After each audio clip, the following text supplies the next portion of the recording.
Hello students, today we start with our new chapter of Chemistry Plus One. ये chapter number 2 है and the name of the chapter is Structure of Atom. Okay?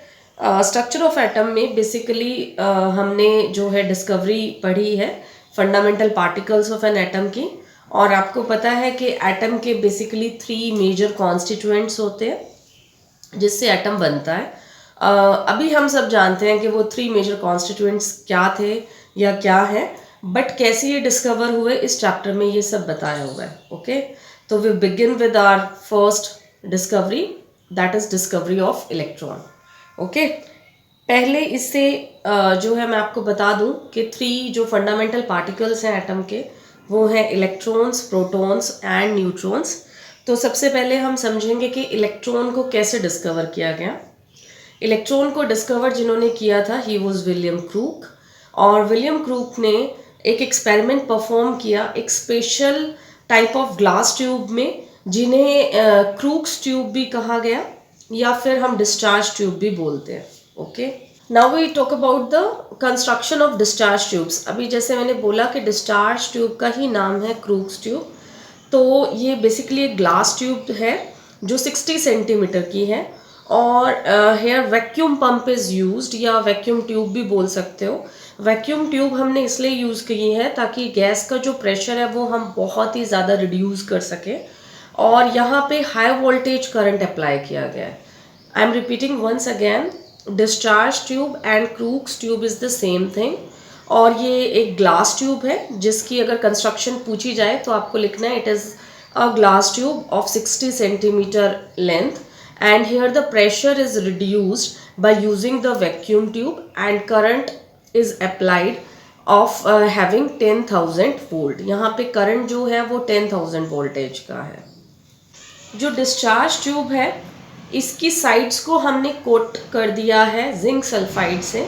Zinc sulphide basically एक fluorescent material है, जैसे ही इस पे raise आके strike करेंगी तो ये ग्लिटर करना शुरू कर देगा। और यहाँ पे हम डिस्कवरी ऑफ कैथोड रेज की बात करेंगे, क्योंकि कैथोड रेज से ही हमारे पास हमारा फर्स्ट फंडामेंटल पार्टिकल आया था जिसे हम इलेक्ट्रॉन बोलते हैं।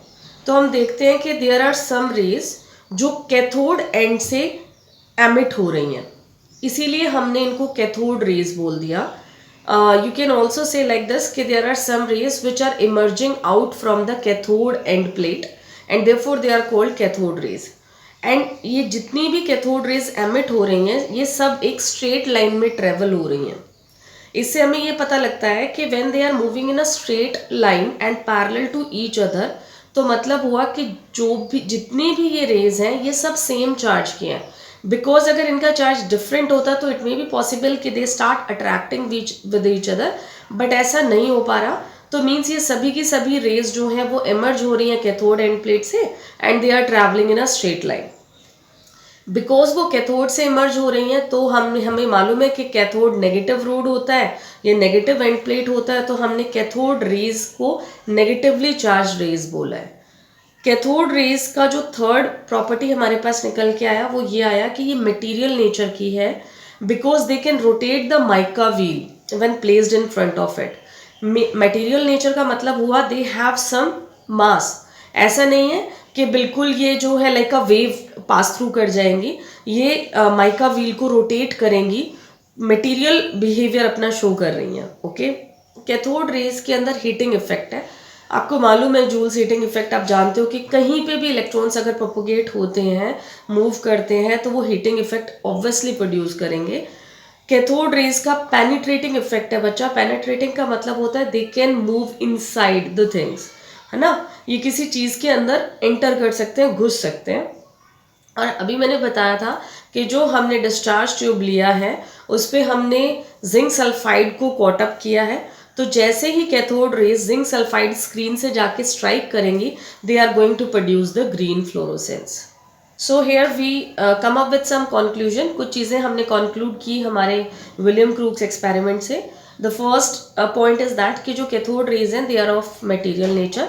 अभी मैंने बताया why they are of material nature, तो यू कैन से कि they can rotate the mica wheel which is placed in front of them. Second point is that cathode rays are negatively charged. Why? Because they are coming out from the cathode end plate. Third thing is that cathode rays are formed by electrons. Means electrons are the fundamental constituent of cathode rays. Here we got our first fundamental particle, that is electron. अगर precise हो कि electron की definition देनी है तो बोलना है कि it is defined as that fundamental particle which carries one unit negative charge and possess a mass or have a mass nearly equal to 1 by 1837 of hydrogen atom. ये बोल रहे हैं कि जो इलेक्ट्रॉन है उसके पास 1 यूनिट नेगेटिव चार्ज. आपको पता है कि इलेक्ट्रॉन नेगेटिवली चार्ज बॉडी है तो ऑब्वियसली उसका चार्ज क्या होगा, नेगेटिव चार्ज होगा. और जो इलेक्ट्रॉन का मास है वो 1 बाई 1837 है हाइड्रोजन एटम से. आपको कॉन्सेप्चुअल्स में बहुत हेल्प करेगा.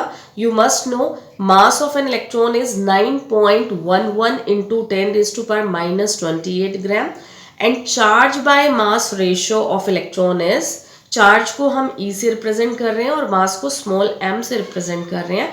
That is 1.76 into 10⁸8 coulomb per gram.